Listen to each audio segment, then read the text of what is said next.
welcome back to another Wheel Wednesday where I spin this wheel with names that gave me prompts to then do the prompts that they gave me on Wednesday. Today's prompt was from, I've been thinking of it as Pinoy861, but it might be Pinot. I'm not sure, but the prompt is, let me make sure I'm getting this right. A cow-sized lizard, black and yellow, in a sandy mountain chain.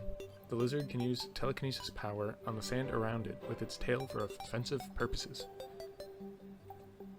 Now, I feel like I did the sandy mountain chain part a disservice because you can not tell what's going on in the background in the final thing. And I also feel like I did the black and yellow a disservice because it ended up kind of just being mostly yellow. I tried to put some more, I mean it wasn't black, it was like a really dark brown, but I tried to put more of that in there, and then I just ended up covering it up with scales again, because I am very smart. This was also the second design that I came up with for this. The first one was basically literally just a normal lizard, but it had a funny tail. And then probably 30 minutes into doing that, I thought, this is just a lizard. I can do something more interesting than just a lizard. So I changed it to this. Yep. Is it more interesting than just a regular lizard? I guess so. I feel like that's up to personal opinion. And also, you don't know what that original lizard looked like. I mean, I could put it up on screen right now, or now. But that would require me to go back and look when or go back and edit. Which, I don't do much. Future me, did I put it in? Thanks, future me. I can't wait to edit that in. Anyways. Conveniently, most lizards that are also in the desert are yellow / sand colored. So references, pretty easy to find.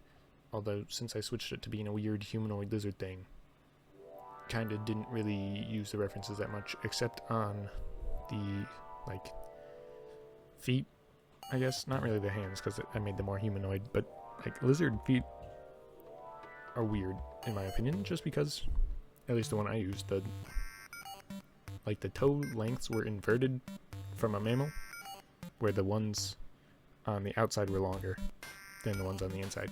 It's just interesting. I'm not looking at lizard anatomy too much.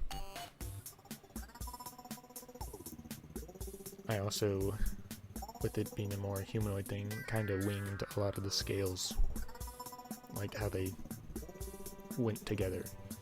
This is not how a lizard's scales look in any respect, other than eventually on the shin and the top of the foot, I do these really tiny scales, which were pretty accurate to the reference I was using, but shoulder ones and the stomach scales and the neck scales, not accurate.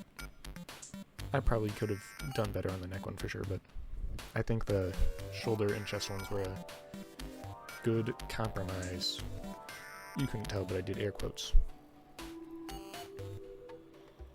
I also, right in here, convenient that I'm going to talk about it now, because I forgot when I added this in, but the tail I made into more of a magic staff, rather than just a regular tail.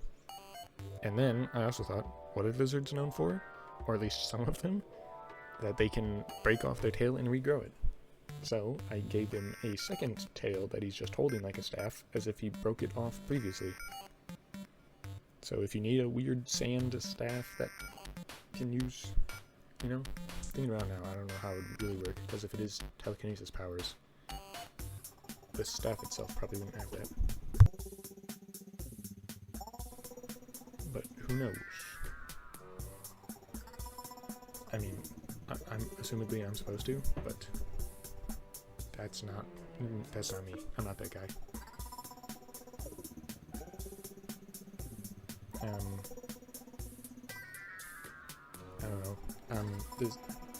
I tried to make the tail more interesting, I guess, than being one tail pattern, scale pattern, whatever, all the way through. So it ended up having like 3 or 4, where it's like the base of the tail, which is like the rest of the body. Then there's these spikes, and then it goes into this weird, tiny scale, spiky, stripy thing, and then the end of the tail splits, and it's more like sinewy rather than scaly. And eventually I add pink elements to it, which, I mean, they're to be like magical-esque, even though it is supposed to be telekinesis, which in theory isn't a magical ability. Like here, at this point, I was thinking there's not enough black in this yellow and black lizard. So I tried to add more dark colors, and I immediately kind of covered them up with yellow scales again. So those stripes on the thighs kind of disappeared immediately. And right there was what I was talking about with the shin and the foot scales being more accurate to the reference with those really itty-bitty tiny ones. Oh yeah, for the cow-sized part of the prompt, you're also going to have to just trust me on that one. Because, you know, there's no reference to size other than itself. So good job me for doing the prompt. Yep, really good job.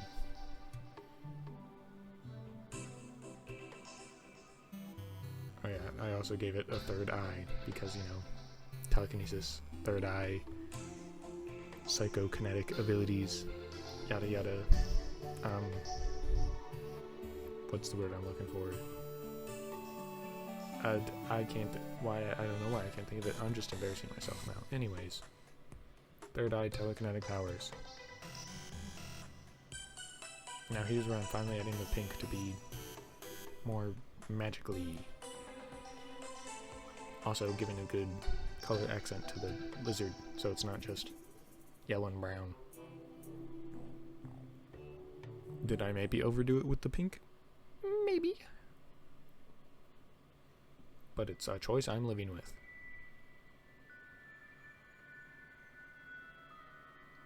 Also at this point, with these arm scales, I kind of wanted them to do like the shins, but I already did the other arm with these bigger scales, so I decided to stick with it. And now here at the background, it is incredibly blue, way super saturated. Why? Because, you know, honestly, I'm not sure. I was doing a triad color scheme with the yellow, the pink, and the blue, but it really did not need to be that saturated. I just kind of made it that saturated, and then I spent a whole lot of time trying to cover it up with sand. Alright, anyways, this is the, like, controlling sand part, by the way. Putting it into a sand orb, because why not? Gonna throw that thing at you for offensive purposes. Also, if you noticed, way at the beginning, the one foot that is going straight down, I did not, you know, put any detail into at all. And that's because I planned this whole time to put it behind sand. Yeah, I'm a bit of a think-aheader sometimes. Sometimes I just think ahead just a little bit. Makes my work a little easier. Ignore how I drew all the scales on the body and then covered a good chunk of them up with the tail. I didn't think ahead on that part. Anyway, I use a watercolor brush because I think it kind of looks like sand to put, you know, actual sand, and then I also put the same pink that I put on the body in that sand to show that it's being controlled somehow. Do an overlay layer to do sunlight, and I believe I also put a lot of pink light in the overlay layer. There's also a multiply layer just on the lizard itself that is a desaturated blue, because there is a blue sky in the background, so there's gonna be some bouncing light going into that. Anyway, I'm out of time. Oops. Bye bye.